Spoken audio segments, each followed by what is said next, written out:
It's been so many weeks or months since nung last content ko. So for today, I'll be painting my empty wall na naman ulit kasi bored tayo. As you can see, plain lang yung nasa likod na wall ko, which is parang off-white lang siya. Then I found this Limewash Paint online. If you are familiar, Asvesti siya. So I decided to purchase a Limewash paint sa kanila since sila yata yung medyo matunog ang name ngayon when it comes to Limewash. I have no idea kung paano ko to gagawin since first time ko talaga mag-DIY pagdating sa pagpipaint. So I think kulang pa rin yung gamit ko. I'll be going out in a few. I just wanted you guys to see kung ano yung mga nabili ko sa kanila. Since painted yung wall ko, kailangan ko raw ng primer. So I bought a primer. Nabubulol pa. Primer from them. Sabi, good na to for this wall sa likod ko. Pero bumili ko ng isa pa just in case kulangin. Kasi I'm not sure kung... Pero sabi, one coat lang naman daw. So I think it's good. Yung sobra, siguro, pag sobra din yung Limewash sa ibang wall, pagka may natripan ako. Sana maging successful. Tapos bumili rin ako ng paintbrush, dalawa. One for the primer and one for the actual paint that I'm going to use in this wall. Tapos, ito yung Limewash. I got the Grayson colorway. If-flash ko na lang somewhere kung ano yung color niya, yung kalalabasan niya. Actually, magaganda yung colors ng Asvesti. Pero nag-lean towards ako sa yung medyo charcoal na effect. Kasi as you can see, pag pinakita ko yung place ko, medyo moody something. So kung mas darker pa yung ilalagay ko, parang hindi ko alam kung anong magiging effect sa akin. Baka depressing or what, sabi sa akin ng friends ko. So eto, medyo light lang siya na sana ma-achieve ko. Ang cost nito is around 900 plus pesos. Before kasi parang 700 plus lang sila, medyo nag-price increase sila. Siguro probably because of the pandemic. And then yung brushes, I got this for 200 each. I forgot kung magkano to, but I'll get back to you kung magkano to each. Dami ko pang kulang na stuff, wala akong paglalagyan ng paint. Kasi ititimpla mo pa siya eh. And then, wala akong ladder, so I'll probably get a ladder na rin. Tapos, yung tape. And then, pakita ko sa inyo kung ano yung pepaintan ko na wall. So, ito yung wall. So, tatanggalin natin tong mga nakadikit. Tapos, lalagyan natin ng tapes yung edges para hindi sumobra. Kasi, I'm planning to paint yung etong side lang na wall na to. Hindi kasama yung sa side. Yung side na yun. Parang accent wall lang sana. So, let's see. Pero bago yan, let's go sa Home Depot muna para kunin yung mga kulang na stuff. On the way na ako papuntang Home Depot. Ngayon ako ulit makakalabas. Parang mga few minutes away lang naman yun from my place. Siguro mga 15 minutes kung walang traffic.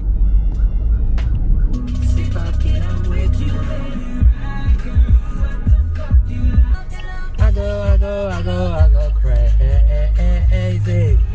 So yun, nandito na ako sa Home Depot. Magpa-park na lang ako. Sana unti lang tao.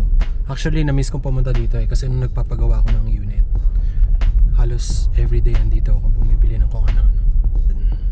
Home Depot. Ortigas Home Depot. Bilhin ko muna yung mga kailangan kong bilhin. So, nabili ko na lahat ng kailangan kong bilhin. Hindi ko na dinala yung camera inside kasi ang hassle. Daming bit-bit. So, uwi na tayo. Tapos simulan na natin gawin. I'm not sure kung matatapos ko siya within the day. Kasi, it's 5 o'clock na. So, probably primer lang siguro yung magagawa ko for today. Then tomorrow na lang yung mismong pagpe-paint. So, let's go home. So, ang gagawin ko muna, since nakauwi na ako, actually, kahapon pa yun, nakatulog na ako. Hindi ko na nasimulan kasi late na ako nakauwi. So, ipiprep ko muna yung wall. Lalagyan ko ng tape yung sides para hindi ako lumagpas pagka nagpaint ako ng primer saka ng mismong actual paint. So, ang nabili ko is yung masking tape lang since wala sila ng paint tape. So, ito yung nabili ko sa Home Depot. Lalagyan ko muna ng masking tape lahat ng sides. So, this is the wall before I painted it.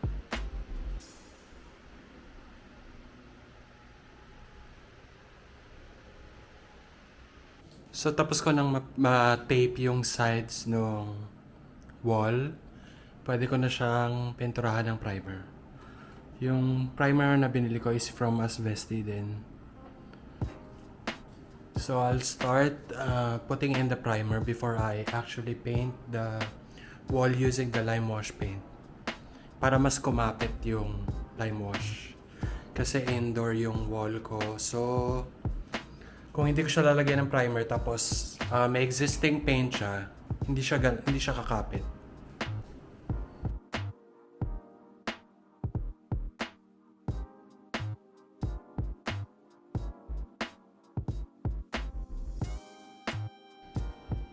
Tapos na ako maglagay ng primer sa wall. So, I'll just wait probably an hour or two para mag-dry siya bago ko i-apply yung Limewash paint. Kasi kailangan natin siya patuyuin para mas kumapit yung paint. Kasi may existing paint dun sa wall ko. So, ayun. Let's just wait. Alright. So, natuyo na yung primer dun sa wall. Siguro I waited 2 hours to 3 hours bago siya matuyo.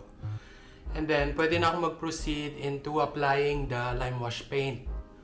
So, hindi siya basta-basta paint. Kailangan mo pa rin siyang i-prepare. So, I got the Asvesti in Grayson color. So, medyo ano siya. Hindi naman siya dark. Medyo ang dating niya is parang concrete-ish. So, once na bumili ka sa kanila ng bag, para siyang cement type na ihahalo mo pa sa water with an adhesive. May instructions naman kung paano mo siya gagawin. So, kailangan mo ng 1.5 liters ng water. Tapos yung adhesive is nasa loob din ito. Parang ilalagay mo na rin dun sa mixture. So, buksan natin and then let's prepare. Sana maging successful. Pag fail to, nako. Yun. So, ito yung adhesive.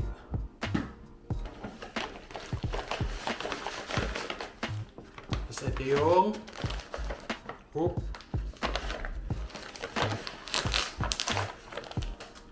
Ito yung paint mismo. So, bumili na lang ako ng trash bin kasi wala akong paglalagyan ng mixture ng paint eh.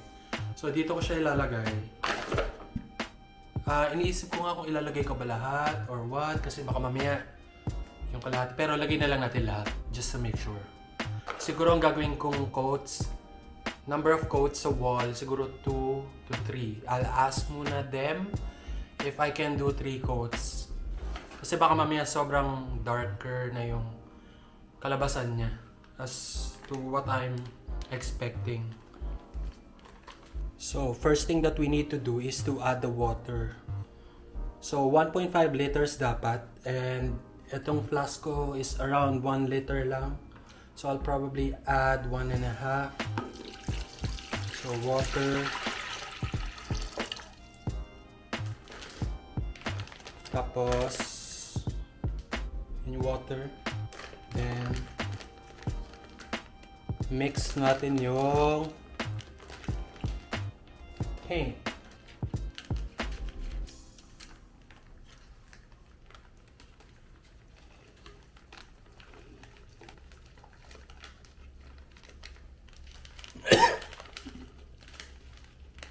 Wala tong amoy.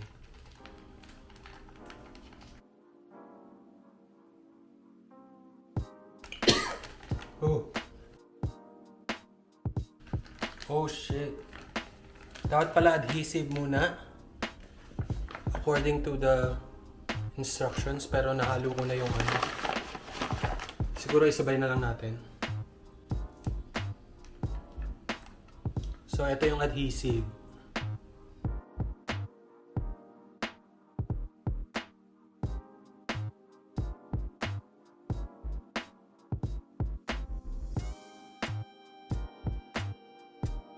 And then, ang nakalagay sa instructions is you have to mix it for 8 minutes.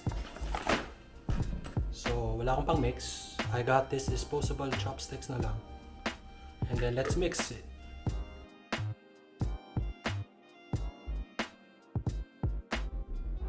I'll probably add water muna. Baka mamaya maiba na yung texture or what pagka hindi ko pa in-add ngayon.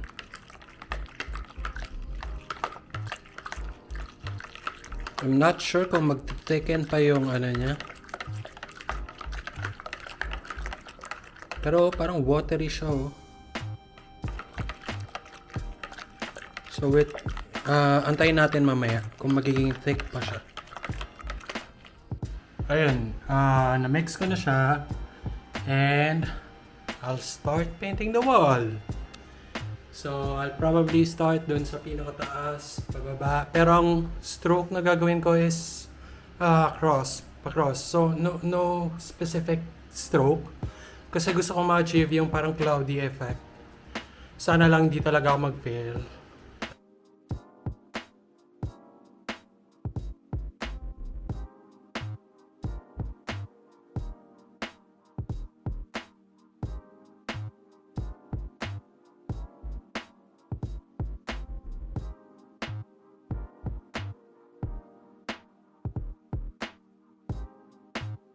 So, tapos na ako sa first coat.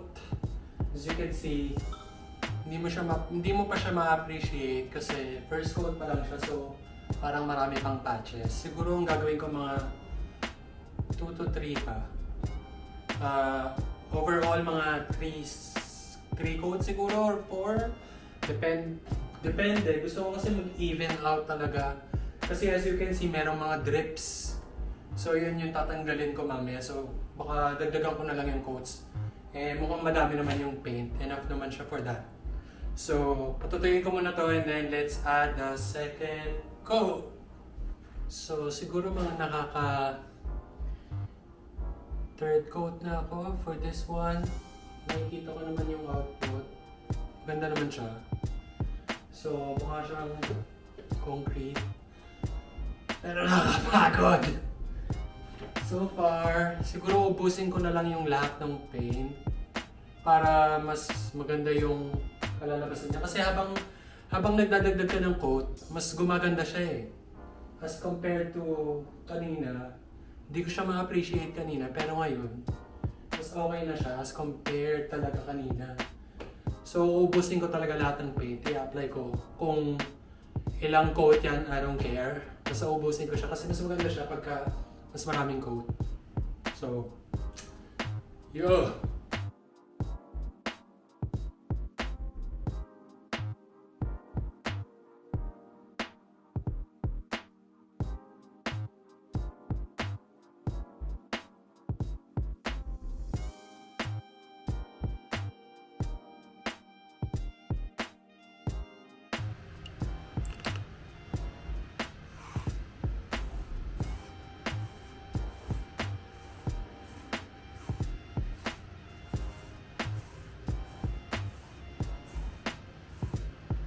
Finally, natapos ko na rin yung wall. Medyo basa pa yung ibang parts kasi nag-retouch ako. Kasi yung ibang stroke niya parang naiba, so ni-retouch ko na lang. So ito yung naging output.